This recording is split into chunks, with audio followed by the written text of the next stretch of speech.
भैया भाग्य कोई अलग से वस्तु नहीं है, बशर्ते कर्म का फल ही भाग्य बनता है। इसलिए ब्रजवासी कहने लगे, लाला हमें इस समय क्या कर्म करना पड़ेगा? भाई ठाकुर जी ने कहा, ब्रजवासियों मैं इस श्री गिरिराज जी की पूरी इस छवि को धारण करूंगा, आप मेरी सहायता करना, सब अपनी अपनी लाठियां लगाना, कर्म करना, जिससे तुम्हारी रक्षा गिरिराज जी करेंगे। अच्छा, भगवान ने जब इतना कहा, सभी ब्रजवासी तैयार हो गए अपनी अपनी लाठियों को लेकर। और जैसे ही श्री गिरिराज नाथ जी के पावन उस मंगलमयी छवि को भगवान ने अपने बाएं हाथ की सबसे छोटी वाली उंगली पर धारण करना प्रारंभ किया, और सब ब्रजवासियों ने अपनी अपनी लठियां लगाई। नीचे से जोर से जय घोष हुआ, बोलो गिरिराज नाथ भगवान की। जोर से जय घोष हुआ। एक ही बार में भगवान ने श्री गिरिराज जी को धारण कर लिया। सबने जय घोष किया। सब ब्रजवासी अति प्रसन्न हो गए। अपनी गाड़ियों के साथ, अपने गौवंश के साथ सब ब्रजवासी श्री गिरिराज जी की तलहटी के नीचे आ गए और खूब आनंद हो गया। अब तो खूब राजा इंद्र बारिश कर रहा है, लेकिन ब्रजवासियों पर कोई फर्क नहीं पड़ रहा है। हमारे 3-4 दिन के बाद राजा इंद्र ने देखा कि ब्रज डूबा है कि नहीं। ब्रज में तो धूल उड़ रही है हमारे। ब्रज मंडल में जो पानी बरसाया राजा इंद्र ने, वो कहां गया? श्री सुखदेव जी से राजऋषि परीक्षित ने पूछा, महाराज गणम सावर्तकम नाम के मेघ मूसलाधार बारिश कर रहे थे, आखिर वो जल की वृष्टि हुई, वो जल कहां चला गया जो ब्रजमंडल में धूल उड़ रही है? आज हमारे कन्हैया 7 वर्ष के हो गए। 7 वर्ष के कन्हैया ने 7 कोस के गिरिराज जी को 7 दिन तक धारण किया। 7 दिन 7 रात, लेकिन ब्रजमंडल में धूल उड़ रही है। पूछा तो श्री शुकाचार्य जी ने कहा, राजन ब्रजमंडल में धूल क्यों उड़ रही है वो जरा श्रवण कीजिए। 84 कोस में शेषनाग भगवान ने अपने पूरे शरीर से बांध लगा रखा है, यानी बाहर का जल अंदर नहीं आ रहा। और ब्रज 84 कोस में संपूर्ण में भगवान का चक्र सुदर्शन चल रहा है। जल की वृष्टि को महाराज सोख रहे हैं तुरंत की तुरंत सुदर्शन जी महाराज। तीसरी बात, श्री अगस्त मुनि उस समस्त जल को ओक लगा करके पान कर रहे हैं। परीक्षित जी ने पूछा, महाराज ये अगस्त मुनि तो पूर्व काल के हैं, ये इस द्वापर में क्या कर रहे हैं? प्रेम से बोलो राधे राधे। ये द्वापर काल में आकर के यहाँ कैसे पधारे? अगस्त मुनि अगर ओक लगा करके जल को पी रहे हैं तो ये कैसे पधारे? तो एक बड़ी सुंदर कथा सुनाई। बताया भाव कि एक बार जब श्री राघवेंद्र लाल श्री राम जी ने रावण पर विजय पाली और वो जब अयोध्या लौट करके आ गए, तो माता जानकी जी की बड़ी श्रद्धा है ब्राह्मणों में और संतों में। जानकी जी ने कहा रघुवर राम जी से, सरकार मेरी बड़ी इच्छा है कि मैं अपनी रसोई का प्रसाद किसी ब्राह्मण देवता को पकाना चाहती हूँ। मेरी बड़ी श्रद्धा है, मैं बड़ी आस्था रखती हूँ ब्राह्मण संतों में, क्योंकि जब ब्राह्मण हमारे घर में पधारते हैं तो हमारा आंगन शुद्ध होता है, रसोई शुद्ध होती है प्रसाद पाने से। इसलिए मेरी बड़ी श्रद्धा है। प्रेम से बोलो राधे राधे। मम्मी का है? मम्मी कौन? मम्मी नहीं आई क्या अभी? लेकिन माता जानकी को अपनी रसोई पर थोड़ा अभिमान भी था कि मेरे जैसी रसोई शायद कोई नहीं बनाता हो। भगवान से कहने लगी राम जी से, प्रभु कोई ऐसे ब्राह्मण को निमंत्रण करना जो थोड़ा बढ़िया अच्छे से खाता पीता, ऐसे नहीं 2 पूड़ी पावे मारे बस बस बस, ऐसा नहीं है। हाँ। फिर हमारी सामग्री बचे फिर पड़ोसियों में बांटे महाराज, प्रेम से बोलो राधे राधे। ऐसे कोई खाते पीते बढ़िया ब्राह्मण को हाँ निमंत्रण करना महाराज। अच्छा, खिलाने का बड़ा अभिमान। राम जी ने देखा अच्छा तो ऐसे ब्राह्मण को निमंत्रण करेंगे, चिंता मत करो। इन अगस्त मुनि को ही निमंत्रण कर दिया भगवान श्री राम जी ने। अब अगस्त मुनि का परिचय सुनो। ये अगस्त मुनि कोई साधारण नहीं है, ये दिखने में बड़े दुबले पतले हैं, लेकिन इनकी क्वालिटी, इनके गुण क्या है जरा श्रवण करो। 3 अंजलि में ये पूरे समुद्र का ही पान कर गए थे हमारे अगस्त ऐसे भी वितराग संत है। अब इन्हीं को निमंत्रण कर दिया। श्री राम जी ने कहा बाबा कल के दिन निमंत्रण है अयोध्या नगर से, आप जरूर पधारना। और सुनो बाबा थोड़ी लीला दिखा देना। आए बिल्कुल प्रभु, सुबह ही पहुंच जाएंगे हम। आ गए महाराज महात्मा जी। महात्मा जी आकर के माता जानकी ने बड़ा स्वागत किया। जी भाई, प्रेम से बोलो राधे राधे। दादाजी हमारे हमें रोजाना तंग करते, पंडित जी कुछ खाते नहीं पीते नहीं। अब कोई अच्छे पंडित जी को भेजा हमारे, जैसे महाराज जी बता दो। तो हमने बैजनाथ जी को भेज दिया। मैंने कह दिया भाई ऐसा करना, थोड़ा सा काम कर देना, बाकी और निमंत्रण की बजाय दक्षिणा मैं दे दूंगा, 2-4 निमंत्रण की बजाय। वो चले गए साहब, चले गए तो सारा जितना सब्जी पूरी तो सारी चटमारी, अरे वो उनके घर के लिए कुछ नहीं बचा, ये सत्य कथा है। जय हो। तो आया साथ में दादाजी और बोलकर बोला पंडित जी, इस पंडित को हमारे कभी ये सोचो कि बुला लेना, मेरे पास है। बोलो बाल कन्हैया लाल। बहुत बढ़िया जी, बहुत बढ़िया। वही भाव है साहब। अगस्त मुनि को निमंत्रण कर दिया राम जी ने, बड़ा स्वागत किया जानकी भैया ने। प्रेम से बोलो राधे। अब महाराज पहले तो बैठक में स्वागत किया बड़े आवाज भगवत की, उसके बाद में रसोई के सामने ही आसन लगा दिया महात्मा जी का। बोले महाराज यही विराजो, प्रेम से बनाऊंगी, बड़े प्रेम से था हुआ। हाँ। अब छोटी छोटी कटोरियों में अनेक प्रकार के व्यंजन बनाए महाराज। व्यंजन बना करके जैसे ही सामने लेकर आई माता जानकी, जैसे ही रखा, अगस्त मुनि ने देख करके थाली को कहा देवी अगर भोजन नहीं कराना तो अभी मना कर दो, अभी प्रारंभ नहीं हुआ है।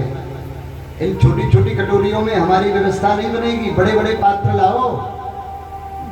अब जानकी जी बड़ी प्रसन्न हुई, तो चलो कोई खाने वाला तो आया, कम से कम 2 पूरी पाते महाराज बस उठ जाते। ये कोई खाने वाले ब्राह्मण आए, बड़ी श्रद्धा से। हाँ, अब बड़े बड़े पात्र मंगाए गए महाराज।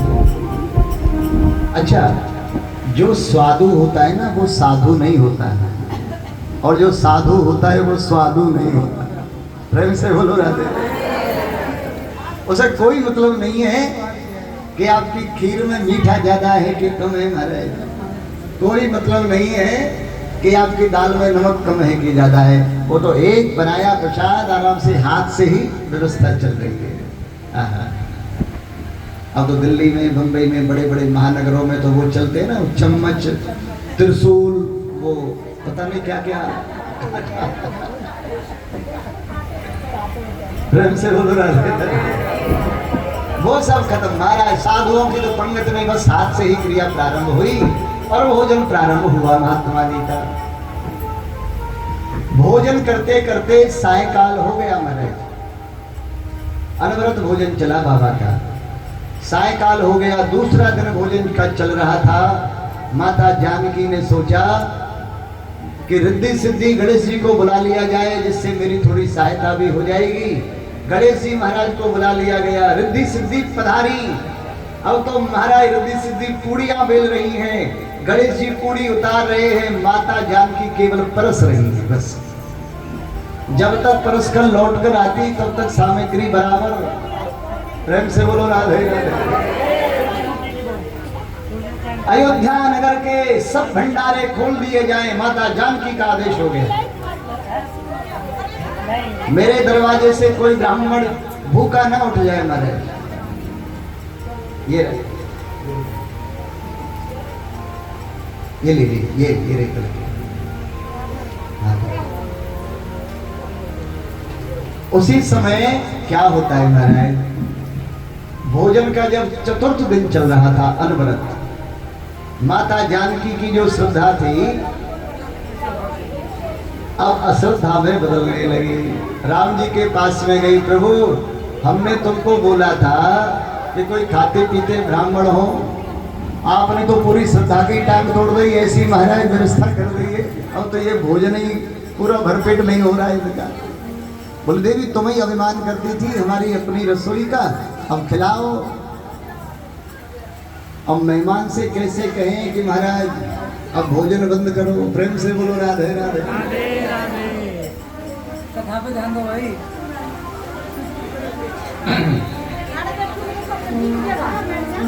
कभी कभी होते अपने मन में बहुत चतुर बनते हैं, लेकिन जो दिख जाएगा कभी कभी चतुराई भी काम नहीं करती महाराज। लाला सिखा दो।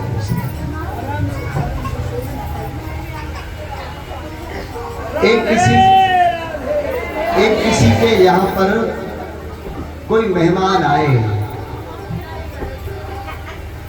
प्रेम से बोलो राधे राधे। हाँ जी बैठ जाए, सबको जगह ले लीजिए, आराम से बैठे।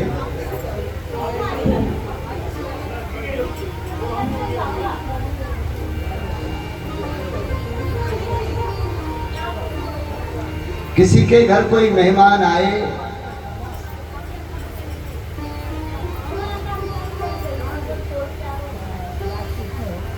अब मेहमान आ तो गए, सुबह का भोजन प्रसाद हो गया और बड़े प्रेम से पत्नी ने बड़ी सामग्री सुंदर सुंदर बनाई तो खूब ढंग से पकाया। हाँ सब बैठ जाओ आराम से, प्रेम से बोलो राधे राधे। राधे राधे। सुबह की प्रसादी तो हो गई, शाम की प्रसादी वो अपने मित्र को नहीं पवाना चाह रहे थे। बोले ऐसा करो हम दोपहर को इनको यहाँ से विदा कर देंगे, चिंता मत करना। लेकिन वो दोपहर को भी नहीं गया, सायकाल होने लगी। पत्नी ने कहा क्या विचार है? बोले विचार ये है कि हम बैठक में बैठे रहेंगे, तुम पूछने आना कि भोजन में क्या बने, मारे देखते हैं क्या विचार हो सकता है। पत्नी पूछने आई सायकाल की भोजन में महाराज क्या बने, आपको क्या अच्छा लगे, क्या प्रसादी बनाओ? पतिदेव बोले शाम को भी भोजन, कोई हम पशु हैं जो शाम को भी भोजन करेंगे? हमें तो अभी तो भोजन किया है, हम शाम को भोजन नहीं करेंगे। हम कोई पशु थोड़े है जो हर समय भोजन करते हैं, हम तो करेंगे नहीं। देवी इनसे पूछ लो हमारे मित्र से करें कि नहीं करें। यानी कि मित्र भोजन शाम को करे तो पशु है। उसने सोचा भैया ऐसा करो जो बनाएंगे सो पालेंगे। ठीक है सर, शाम को भी बढ़िया भोजन हो गया। अब वो जाने का नाम नहीं ले रहा है। जब जाने का नाम नहीं लिया तो पति पत्नियों ने विचार किया, बोले ऐसा करो आपस में थोड़ी सी झूठे को लड़ाई कर लेते हैं। अब लड़ाई करेंगे तो उसको सुन करके ये मेहमान भाग गया। आपस में लड़ाई करने प्रारंभ की। पत्नी कहने लगी अब हमसे भोजन नहीं बनेगा, तुम ऐसे बात करते हो हमसे। एक दो बात टाइट पतिदेव ने भी कह दी, उसने भी कह दिया, रूठ के पत्नी बैठ गई। अब मेहमान ने सोचा अब तो उठाना पड़ेगा डेरा, अब तो भोजन ही नहीं है। बोले चलो, बैग उठाया, चला, निकला घर से बाहर। पतिदेव कहने लगे अब तो रोना बंद कर दो, मैंने इतनी बड़ी बात भी नहीं कह दी जो तुम इतना ढोंग कर रही हो। मैंने तो झूठे को कहा था। पत्नी भी बोली मैं कौन सी सच्चे को रो रही, मैं भी झूठे को ही रो रही। घर से बाहर गया, मेहमान लौट करके आ गया, बोले मैं कौन सा सच्चे को गया हूँ। हाँ महाराज, अब वही वाली कहानी आज श्री रघुवर राम ढला के यहाँ पर हो गई। अनवरत भोजन चल रहा है। भोजन का जब 8वां दिन चल रहा था, माता जानकी पहुंची। महात्मा जी आपसे एक निवेदन था। महात्मा जी कहने लगे, देवी अभी भोजन चल रहा है, कोई निवेदन स्वीकार नहीं किया जाएगा। बोले नहीं, मैं तो ये कह रही थी कि भोजन जब आधा हो जाए तो पानी पी लेना चाहिए, कुछ रेस्ट तो मिले। महात्मा जी ने कहा, बोले देवी जब भोजन आधा हो जाएगा तो पानी मंगा लिया जाएगा। चिंता हे भगवान, अभी आधा नहीं भैया, ये कब तक चलेगा महाराज। राम जी ने सोचा जानकी जी थोड़ी सी परेशान है, तो जानकी जी की चिंता मिटाने के लिए भगवान श्री राम जी ने भी एक आसन महात्मा जी के बगल में बिछा लिया। बोले देवी हमें भी लाइए, एक भोजन की थाली हमें भी लगाइए, हमें भी भूख लगी है। अब राम जी भी बगल में बैठ गए। भोजन शुरू हुआ। 2 पूड़ी पा करके राम जी ने भोजन विश्राम कर दिया। अब संतों के यहाँ नियम है, जब पंगति में कोई बगल वाला हाथ धुल लेता है, भोजन विश्राम कर देता है, तो बगल वाले को भी करना ही पड़ता है। प्रेम से बोलो रहता है। महात्मा जी समझ गए कि राम जी की इच्छा है। हाँ देवी, भोजन संपूर्ण हो गया, अब जल ले आओ। तुम पानी की कह रहे थे, ले आओ। हाथ जोड़ लिए जानकी जी ने, प्रभु आपका कोई 1-2 घड़े से तो काम चलेगा नहीं, आप जब भोजन इतना करते हो तो पानी पता नहीं। राम जी ने कहा, प्रभु आप भोजन एक युग में करते हो, दूसरे युग में जल पीते हो। अभी ये त्रेता चल रहा है। द्वापर युग में इंद्र रुष्ट होकर के जितनी बारिश करे, आपको अभी से निमंत्रण है, आप आइएगा और अपनी प्यास बुझाइएगा। जितना जलवृष्टि करे खूब पान। आज इंद्र की बारिश का जल अगस्त मुनि पान करते। राजा इंद्र को पता चला ब्रज में धूल उड़ रही है। आभास हुआ कि मुझसे कितना बड़ा अपराध हो गया है। अरे स्तुति करने तो मैं भी गया था, साक्षात भगवान का अवतार हुआ है ब्रजमंडल में, तो मुझसे कितना बड़ा अपराध हो गया। अब तो ग्लानि से भर गया राजा इंद्र। ऐरावत हाथी पर चढ़कर आया, ब्रजमंडल के बाहर ही ऐरावत हाथी को छोड़ दिया और उस ब्रजमंडल की धूल में, उस गिरिराज जी की धूल में महाराज लुट लुटी लताता हुआ, दंडवत प्रणाम करता हुआ चला है राजा इंद्र आज। आहा, भगवान ने गिरिराज जी की छवि को धारण कर रखा है। राजा इंद्र चला है भगवान को मनाने के लिए, कहीं मुझसे रुष्ट ना हो जाए प्रभु। और इधर श्री मैया यशोदा 7 दिन तक लाला को जब देखा कि धारण किए हुए है श्री गिरिराज जी की पावन उस छवि को, तो सब ब्रजवासियों से मैया कह रही है, अरे भैया ब्रजवासियों, सब लोग अपनी अपनी लठियाओं का सहारा लगाते रहना। जी अभी माता मेरे माई बहनी की मैं आपको सुना रहा, क्योंकि आज जो रुक्मिणी जी के घर में आप कन्यादान लेकर के आए, अपना पैसा पास में रखे चढ़ाने के लिए, मुझे वो पैसा ना दे कन्यादान वाला, आपने तो भंडारे में देना है या सहयोग राशि देनी है कि हमने पंडित जी को देना है, वही पैसा मुझे दे। बाकी जो कन्यादान वाला पैसा अपने पास में रखें, और ये जो वस्त्र आदि गए हैं इनका इकट्ठा ही मतलब संकल्प हो जाएगा। यथा जो आपने लाए उनके पैसा आप चढ़ा देना अपने हाथ से, ठीक है नी।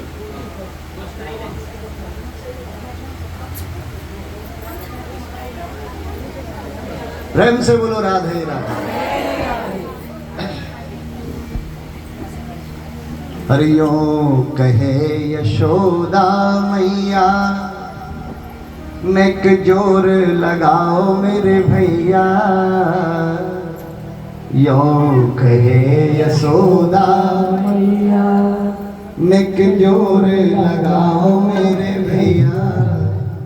इकलो कैसे झेले भार, कन्हैया मेरो बारो, नख पे गिरवर लीनो धार। कन्हैया मेरो बारो नख पे गिरवर लीनो धारो कन्हैया मेरो बारो कन्हैया मेरो बारो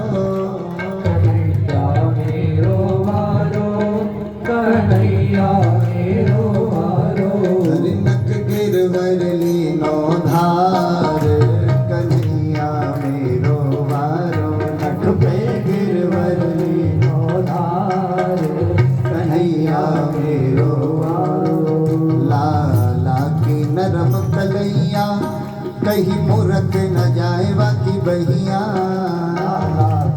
नरम कलैया कोई मूरत न जाए बाकी बहिया निकलो कैसे झेले भार कन्हैया मेरो बारो नख पे गिरवर लीनो धार कन्हैया मेरो बारो कन्हैया मेरो बारो कन्हैया मेरो बारो कन्हैया मेरो बारो कन्हैया मेरो बारो नख पे गिरवर लीनो धार कन्हैया मेरो बारो नख पे गिरवर लीनो धार कन्हैया मेरो बारो जय हो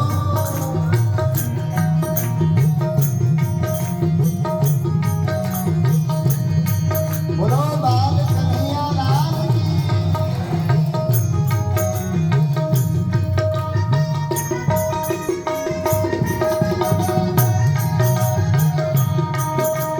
मेरो